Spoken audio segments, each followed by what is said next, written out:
Hello friends, मैं निशा गर्ग।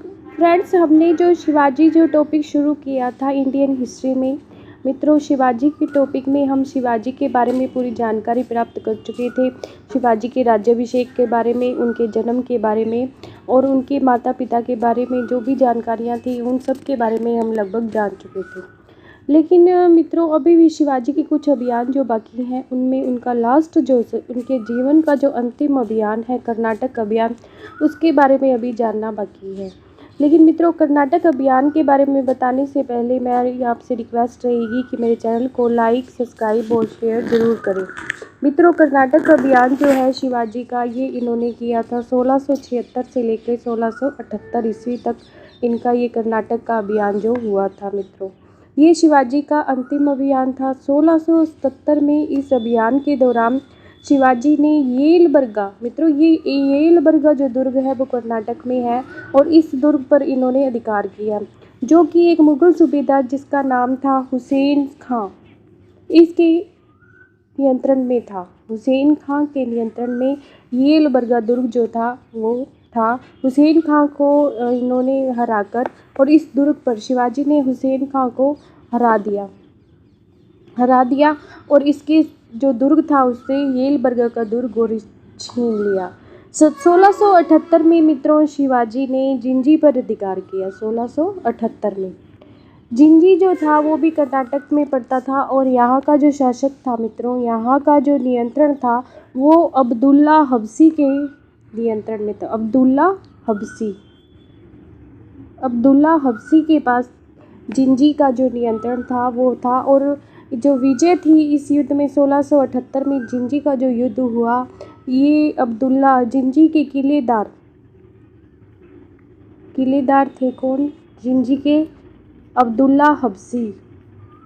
जिंजी के किलेदार को इन्होंने हरा दिया शिवाजी ने और जिंजी पर विजय प्राप्त कर ली। मित्रों, 1678 की बात है जब शिवाजी ने जिंजी पर विजय प्राप्त की और इस टाइम इनके जो पुत्र थे जिनका नाम था शंभाजी जो है इन्होंने सहायता प्राप्त की किससे? मुग़ल सूबेदार दिलेर खां से। मुग़ल सूबेदार दिलेर खां से शंभाजी ने सहायता प्राप्त की और मराठा क्षेत्र से मित्रों, ये जो मराठा जो तो वहाँ पर मुग़लों के क्षेत्र पर अधिकार कर रहे थे उस क्षेत्र से निकल जाते हैं, क्योंकि दिलेर खां जो है वो इनकी सहायता कर देता है और वो क्षेत्र में फिर ज़्यादा लूटपाट नहीं करते हैं। मित्रों, इसके बाद 1678 की जो इनकी विजय थी शिवाजी की, वो लास्ट विजय थी। इसके बाद 1680 में मित्रों रायगढ़ के दुर्ग में शिवाजी की मृत्यु हो जाती है। रायगढ़ दुर्ग में शिवाजी का देहांत हो जाता है और मित्रों शिवाजी का जो अंतिम संस्कार है वो उनके जो पुत्र होते हैं राजा राम, उनके द्वारा किया जाता है। राजा राम द्वारा शिवाजी का अंतिम संस्कार किया जाता है। मित्रों, शिवाजी की जो पत्नी होती है, शिवाजी की मित्रों 2-3 पत्नियां जिनका मैं जिक्र कर चुकी हूँ शायद पहले, नहीं भी किया तो मित्रों अगली वीडियो में आपको ज़रूर बताऊंगी कि शिवाजी की एक पत्नी जिनका नाम था पुतली बाई, ये जो पुतली बाई थी वो शिवाजी के साथ सती होती है। शिवाजी के साथ सती होती है। मित्रों, ये बहुत ही महत्वपूर्ण फैक्ट है पुतली बाई के बारे में कि शिवाजी की जब मृत्यु हो जाती है तो उनके बाद उनकी कौन सी पत्नी जो है शिवाजी के साथ सती होती है। तो मित्रों पुतली बाई जो है वो शिवाजी के साथ सती होती है। मित्रों, अब हम जानते हैं शिवाजी के प्रशासन के बारे में कि शिवाजी का जो प्रशासन था, उनकी जो राज व्यवस्था थी वो कैसी थी। शिवाजी का प्रशासन जो है मित्रों, वो जो पद्धति थी शिवाजी के प्रशासन की उसके बारे में जानते हैं। मित्रों, पंडित रघुनाथ राव एक व्यक्ति था, रघुनाथ पंडित। इस रघुनाथ पंडित द्वारा शिवाजी की जो जितनी भी प्रशासन की जो विधि थी, जिसको इन्होंने राज व्यवहार कोरा कहा, राज व्यवहार कोरा, ये रघुनाथ पंडित द्वारा तैयार की गई जो एक शासकीय शब्दावली थी, उसके आधार पर ही शिवाजी की जो प्रशासनिक व्यवस्था थी सारी वो आधारित थी। किसने तैयार किया? रघुनाथ पंडित ने ये राज व्यवहार कोरा नामक एक शासकीय शब्दावली तैयार की और उसके आधार पर ही शिवाजी का पूरा जो प्रशासन आधारित था।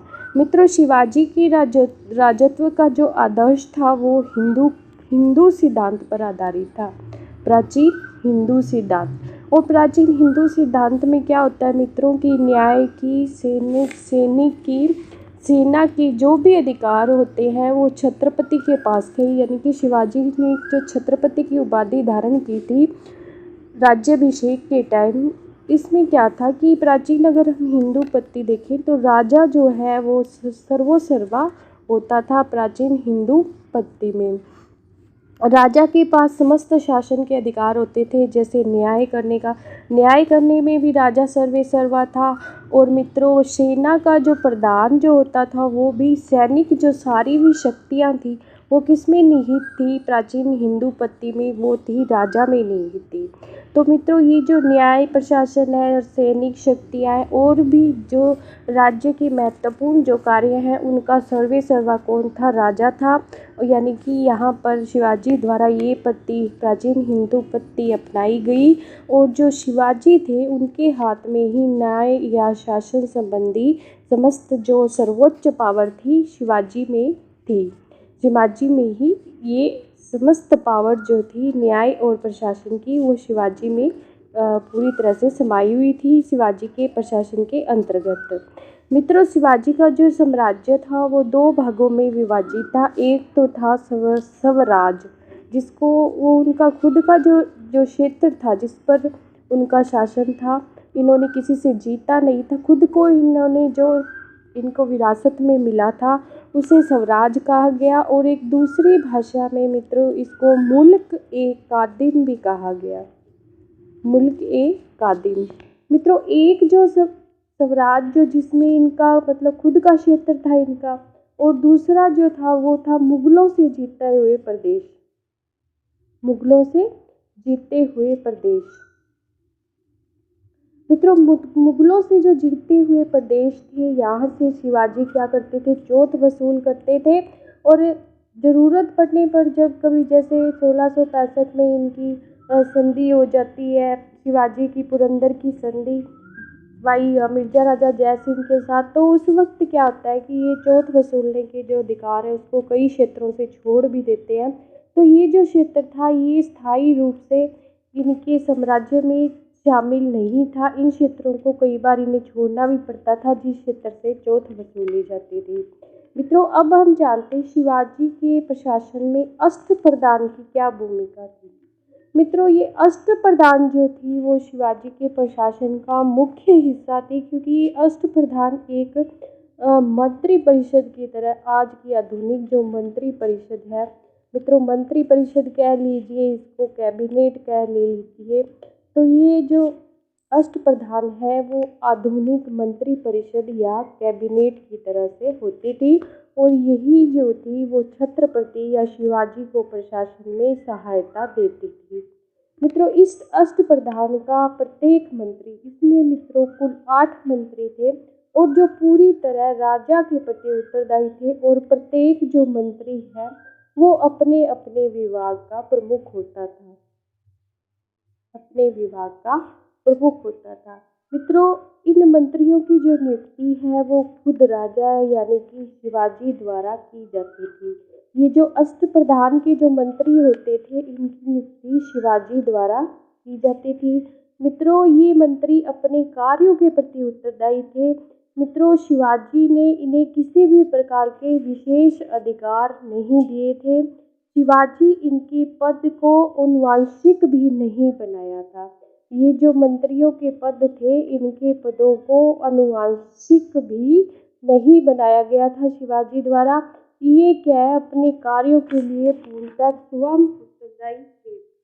मित्रों, मंत्रियों के हाथों में विभाग तो थे, लेकिन ये जो अंतिम जो निर्णय था इन विभागों के संबंध में, अंतिम जो निर्णय होता था वो स्वयं शिवाजी का होता था, शिवाजी का होता था। यानी कि सर्वोच्च जो पावर थी, सर्वोच्च जो शक्ति थी प्रशासन की, वो शिवाजी में निहित थी। अब मित्रों, इस अष्टप्रधान के एक एक मंत्री के बारे में जानते हैं कि आखिर इन मंत्रियों द्वारा प्रशासन के कौन कौन से विभागों को संभाला जाता है। मित्रों इस जो अष्टप्रधान है इसका जो प्रमुख होता था वो था पेशवा। ये क्या होता था, मुख्य प्रधान होता था और इसका कार्य राज्य की शासन की देखभाल करना था। राजा की अनुपस्थिति जब हो जाती थी तो प्रशासन संबंधी जितने भी कार्य, शासन संबंधी जितने भी कार्य पेशवा द्वारा देखे जाते थे। मित्रों सरकारी दस्तावेजों पर राजा के बाद राजा के बाद पेशवा के हस्ताक्षर होते थे, यानी कि इसको पेशवा को भी राजा के बाद कुछ पावर प्राप्त थी। मित्रों किसी को क्या मोहर लगानी अनिवार्य थी, यानी कि साइन जो सिग्नेचर करता था वह इसकी जो मोहर थी वो किसी भी दस्तावेज पर उसको मतलब वैधानिक होने से पहले पेशवा की मोहर उस पर जरूरी थी। मित्रों अब जानते हैं मित्रों अमात्य के बारे में। मित्रों अमात्य जो था वो 2 नंबर पे आता था पेशवा के बाद, और ये मित्रों एक तरह से वर्तमान में जैसे हमारे वित्त मंत्री होते हैं, फाइनेंस मिनिस्टर, तो ये क्या थे, अमात्य जो थे वो राज्य के वित्त मंत्री थे। कौन थे? वित्त मंत्री थे। मित्रों राजा की जो आय और व्यय होती थी, राज्य की प्रशासन में जो आय और व्यय का जो ब्यौरा है उससे ये राजा को अवगत कराते थे। किसको? राजा को। इससे राज्य की आय और व्यय के बारे में, राज्य की आय और व्यय का जो ब्यौरा है वित्त मंत्री या अमात्य द्वारा राजा को दिया जाता है। इसे मित्रों पंत या मजूमदार भी कहा जाता था। इसके जो दूसरे नाम है मित्रों ये इसमें पूछे जा सकते हैं, और मित्रों इसका एक दूसरा नाम पंत और एक था मजूमदार, क्योंकि ये आय व्यय का जो लेखा जोखा वो रखते थे और राजा को इसे पूरी तरह से बताते थे कि राज्य में इतनी आय हुई है, इतना व्यय हुआ है, और इनका जो दूसरा नाम था पंत और मजूमदार। मित्रों वित्त मंत्री जो थे शिवाजी के काल में, इस पद पर जो वित्त मंत्री थे उनका नाम था रामचंद्र। तो ये हमारे लिए महत्वपूर्ण हो जाता है क्योंकि सीधा डायरेक्ट पूछा जा सकता है कि शिवाजी के काल में पेशवा अमात्य के पद पर कौन व्यक्ति आसीन थे, तो रामचंद्र नामक जो व्यक्ति था वो शिवाजी की अष्टप्रधान शिक्षा में अमात्य के पद पर आसीन था। उसके बाद मित्रों तीसरे नंबर के जो मंत्री थे अष्टप्रधान में, उनका नाम था वाकिया नवीस।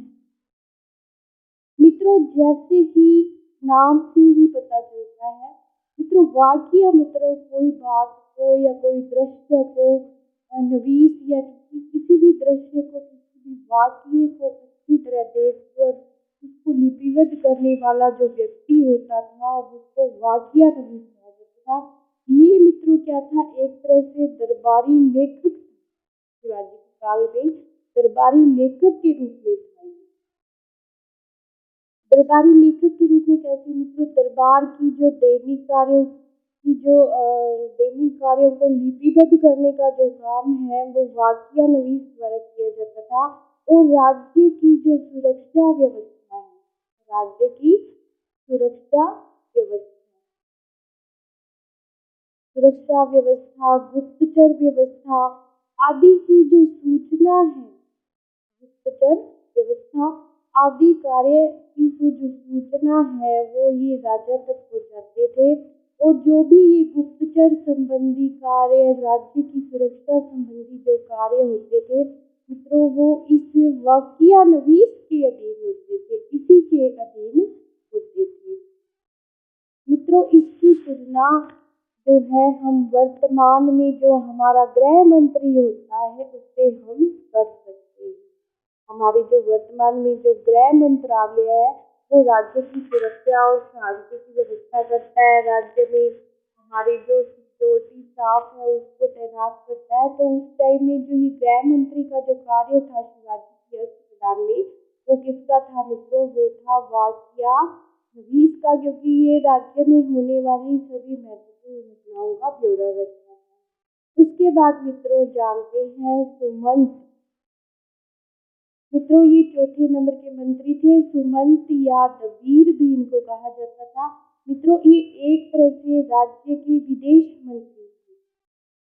विदेश मंत्री मित्रों इनका कार्य क्या था? इनका कार्य वही था विदेशों से जो संधियां वगैरह करनी है तो उसके बारे में राजा को कौन से देश के साथ अपनी सीमा सुरक्षित करनी है तो उसकी जो सारी समझ है राजा को सुमंत द्वारा दी जाती थी और अपनी समझ के आधार पर ही ये राजा को विदेशी मामलों में सहायता देते थे। विदेशी मामलों में जो राय है इनकी वो ली जाती थी, जिसके द्वारा राजा द्वारा किसकी राय ली जाती थी मित्रों? सुमंत की, सुमंत या कबीर।